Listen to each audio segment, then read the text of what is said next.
Yun mga kalapatids, oras natin alas 10 na ng umaga. Aalis kami ngayon. Sisilipin lang natin kung nakauwi na si si leader. Yung puti natin mga kalapatids. Uy, yan nakauwi din. Ayos. 4 out of 4 tayo ngayon mga kalapatids. So nakauwi. Ayos. Pahinga muna lang kayo dyan. So yun mga kalapatids, after nga ng abangan natin sa third training, ay may lakad nga kami ng aking mag-ina. Pupunta kami ng BGC mga kalapatids. So hayaan muna natin yung oras na ibigay natin sa ating pamilya mga kalapatid sa linggong yan. May pupuntahan lang kaming kaibigan sa BGC, tapos kakain din kami sa labas. Tapos pasalamat na din sa Panginoon na meron tayong quality time, hindi lang sa pagkakalapati natin kundi sa ating mahal sa buhay mga kalapatids. Importante yun na kailangan mabalance natin yung oras natin. Yo mga kalapatids, dito tayo sa BGC. Pasyal muna tayo kasama yung pamilya natin. Ayan sila Kobe, hi. Tapos may dala din tayong paninda. Ayan corn dog sideline.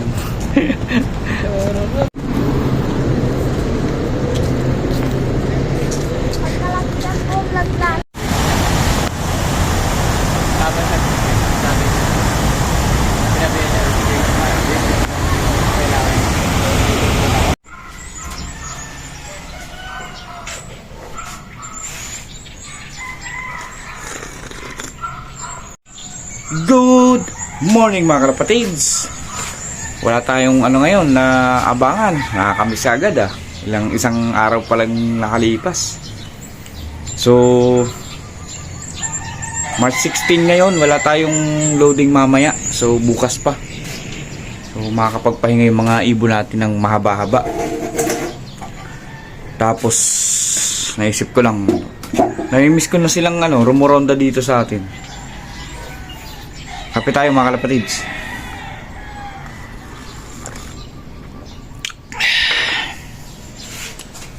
Tara, parondayin natin sila. Buksan na natin pang malakasan nating release door. Yan, nalabas na sila. Okay.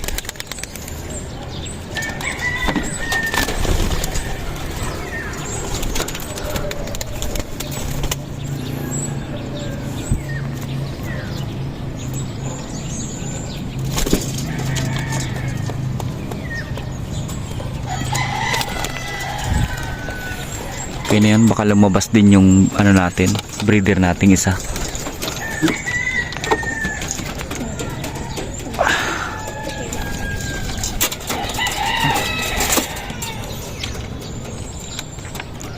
Ay, si Lucy.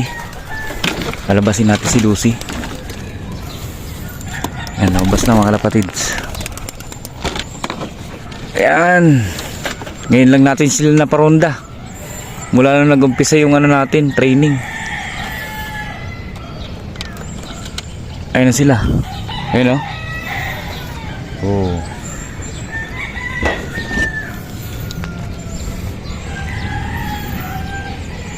Yun. Nakakamiss din silang parondahin dito Puro lang na sila training. Ayan, kahit di sila magtagal, basta mapagpag lang.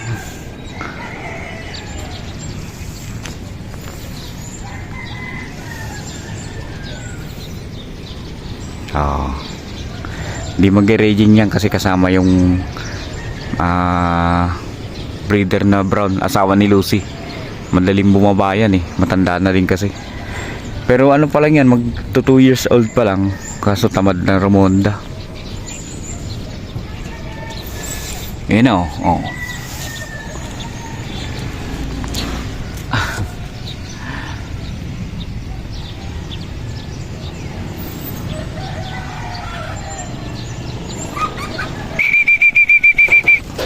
Ba, dito pa bumaba to sa harap ko ah.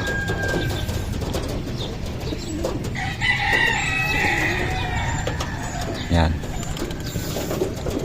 Ewan kung papasok sila agad. Kasi matagal silang hindi naka-ronda dito sa paligid lang natin. Hindi pa ako nakakapaglinis mga kalapatids dito.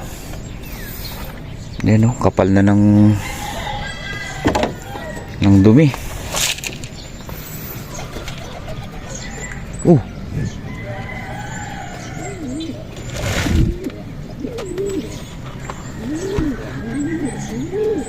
Kala ko ba si Lucy yung lumabas? Ba't nandito si Lucy? Sino yun? Sino yung isa? Loko yun ah. Tingnan ko nga mga kalapatids. Parang kala ko pinalabas ko si Lucy. Ayun no. Ay ito mga kalapatids oh. Yung anak to ni Lucy. Of color. Palabasin natin yan para mabatcher na natin kasi tumatanda na dito eh.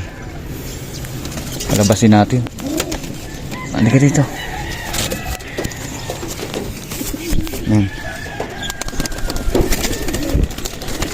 Nakalipad-lipad naman na yan. Hindi na yan mahuhulog. Ito ka. Ito ka. Ayan. Oh.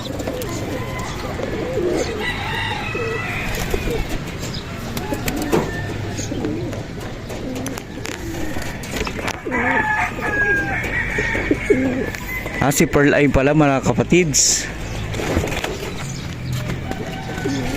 Si Pearl Eye pala yun. Kala ko si Lucy. Parehas kasi blue bar. Ayan yung young bird mga kalapatids. Oh. Ayan. Kailangan natin mabatcher yan. Tandaan na yan eh.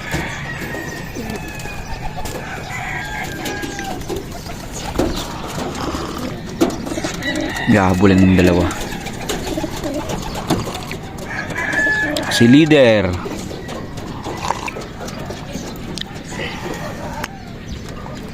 Kala ko mawawala na yung si leader kahapon eh.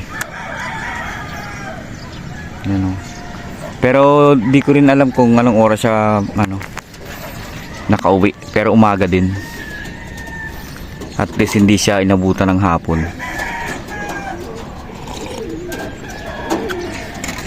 Pero mga kalapatids, ready naman kasi ako na malagasan. Kasi nga kaya ko nga sila kinakarga para malaman kung sino yung magaling.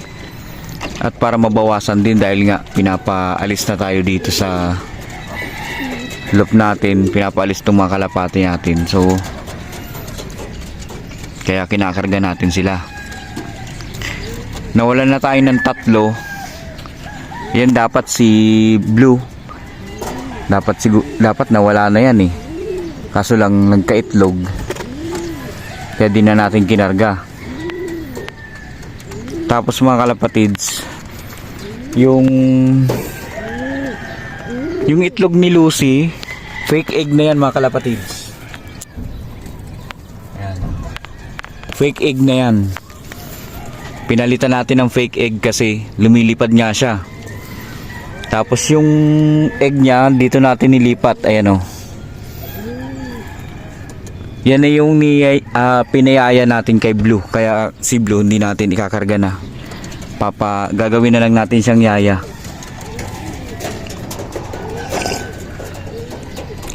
Si Lucy kasi mga kalapatid, breeder talaga yan. Si Lucy. Nakitaan ko ng potensyal kaya nililipad ko na. Pero sa una talaga, kinarga ko lang din yan para mawala. Winawala ko na talaga sila. Kaso ayun, kitaan natin ang potensyal eh. Continue na natin habang nandito pa tayo sa Marikina. Kasi ang plano ko mga kalapatids, yung magiging anak niyan, ito iuwi natin sa Bicol. Tapos yung matitira sa Bicol natin gagawing breeder.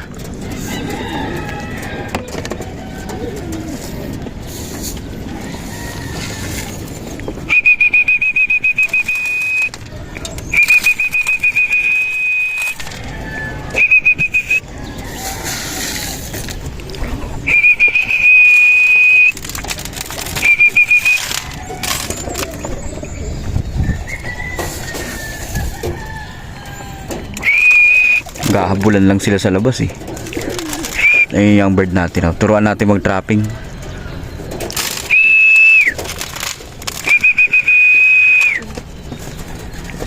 Pero tingnan natin kung makapasok siya mamaya. Baka gayahin niya lang din yung mga nasa labas. Kung paano pumasok. Hindi pa sila papasok. Nag-enjoy pa sila sa labas eh. Pero nilagyan ko na ng pagkain. Tsaka lagyan na natin ng tubig. Ayan. Lagyan na din natin para may tubig sila dito.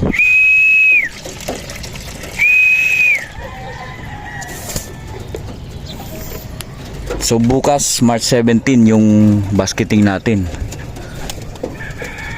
para sa San Ildefonso, Bulacan mga kalapatids. Ano yun? Almost 50 kilometers. Palayo na ng palayo mga kalapatids.